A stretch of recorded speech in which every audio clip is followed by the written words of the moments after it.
So for today's video, I buy more stupid so you don't have to.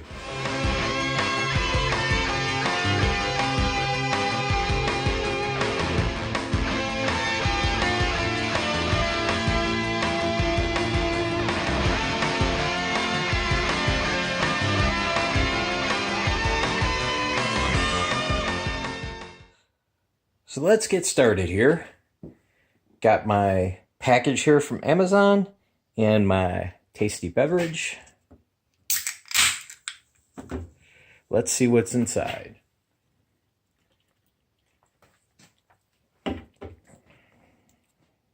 So let's take a look and see what's inside this package.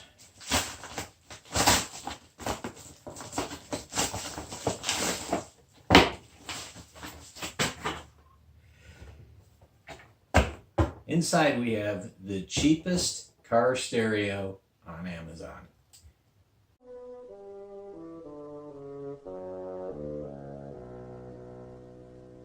This, at the time of purchase,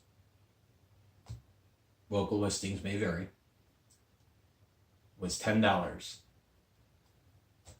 It is a Blaupunkt AM/FM Bluetooth media receiver, Toronto. Now, you may recognize the brand name.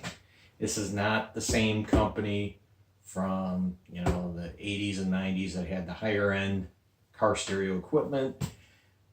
This is basically Chinese junk. Let's just be honest about it.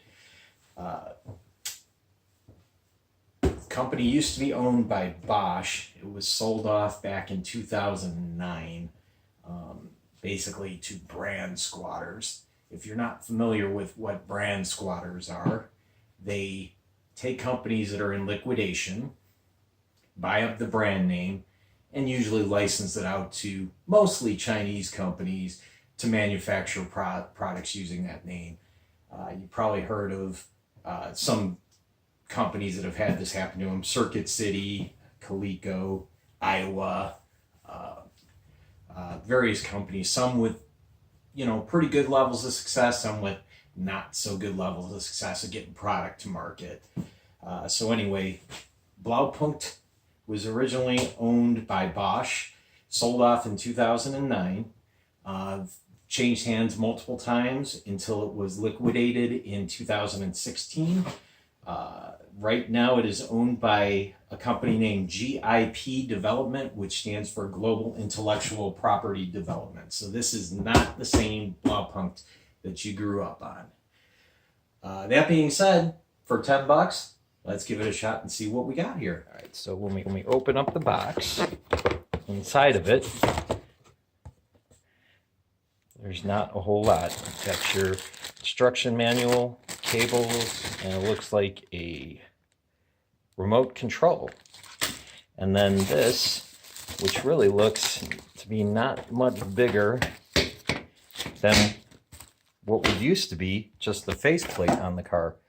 But this one, of course, has no CD player in it, obviously. Let's get it out of the box and get it out of the bag and see what it looks like.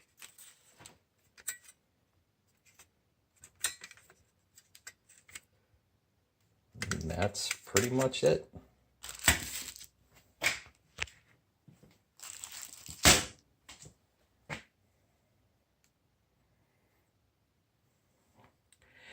Let's open the bag and see what goodies come inside. We have our instruction manual,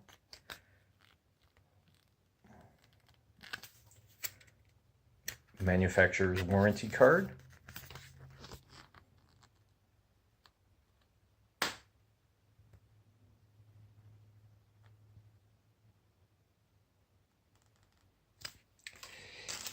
our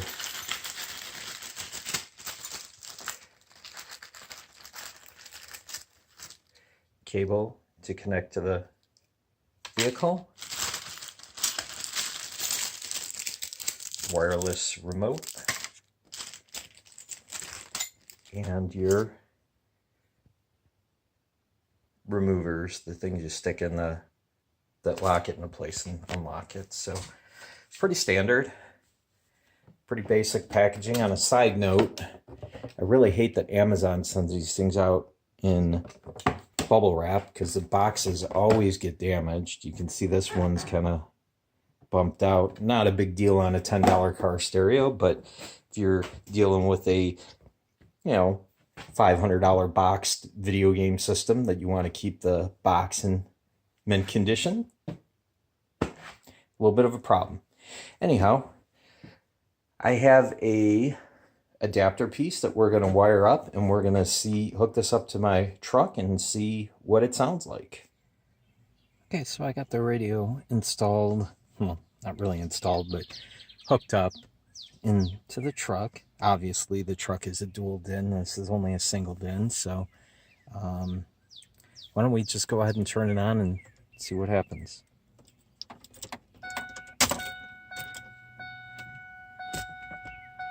This is hello, radio. An admiration, not obligation, that helps prevent overdose death.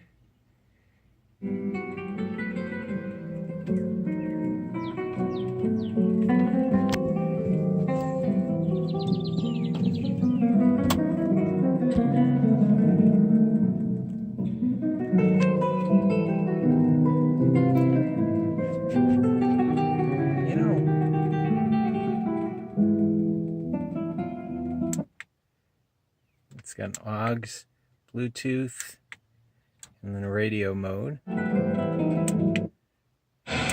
Switch to different bands, FM2, FM3, AM. Yuck.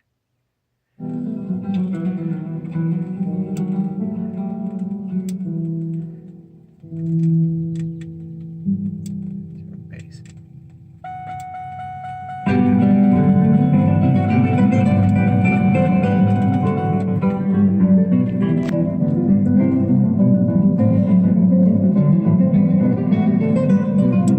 Oh, that's not copyrighted music.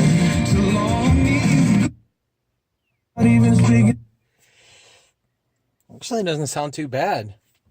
It's got a little slot for SD card. You got USB there. You can switch into Bluetooth mode. Why don't we try that? So I connected it via Bluetooth to my old iPhone here. And it seems to play just fine. So, let's go back to radio.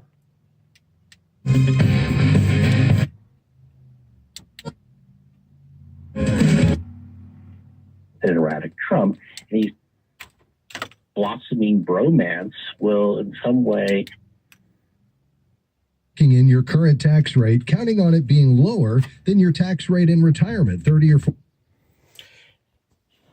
I mean, it sounds great. So I guess we'll just stop here and we'll give you my final thoughts. Okay. So my final thoughts on this, actually surprising. It really exceeded my expectations. I thought it would just be absolute junk. I was surprised that when I plugged it in that it even worked. But it not only works, it has, quite a few features on it. Obviously, it doesn't have a CD player, which some people might find that problematic, but anymore, most people have their collections digitally, so it doesn't really matter. I'm going to say probably not.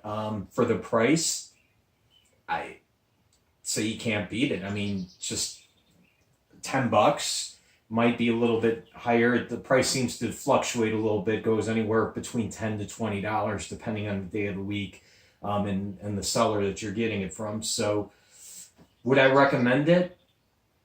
Possibly. I would say it's probably worth it. The most radios today don't have this single DIN format, so depending on the application, I would say if you do have a single DIN, you're looking for a cheap radio to put in your system, by all means, go for it. I would say for $10, what do you got to lose? It's a good deal. for the features that it has, it's definitely worth the price of admission. So I'm going to give this thumbs up. So that'll be it for this video. If you feel so inclined, you know, down below, like, dislike if you didn't like it, subscribe, anything, whatever, anything you're so inclined to do.